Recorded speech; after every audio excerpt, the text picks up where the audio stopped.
બધાને જય માતાજી ને ગુડ મોર્નિંગ મિત્રો, સ્વાગત છે તમારા બધાનું મારા નવા મિની વ્લોગ માં। હમણાં 2-3 દિવસથી તો રોજ આપણું જાગીને એક જ કામ હોય, જે ટાઈટ ન ઉડી હોય કે મોટર ચાલુ કરવાનું। એટલે આપણે ઉપડી ગયા સવારમાં મોટર ચાલુ કરવા, પણ સવારમાં તો આ ટાટર ને પણ ટાઈટ ચડી ગઈ લાગે છે। ટાટર જ નથી ચડતું, પણ તોય ગમે એમ કરીને દેશી જુગાડ કરીને કરી દીધી મોટર ને ચાલુ। આજે આપણે જવા દેવાનું હતું સણામાં પાણી।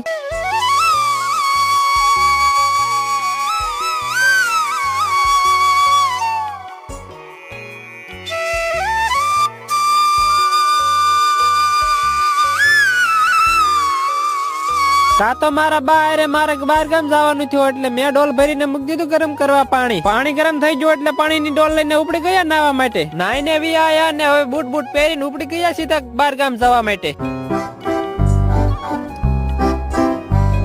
આપણે આયા હતા એક પ્રસંગ ના કામમાં, એટલે થઈ ગયું તું જમવાનું ટાણું, એટલે બેસી ગયા જમવા। ફાઇનલી બહાર ગામ થી આયા।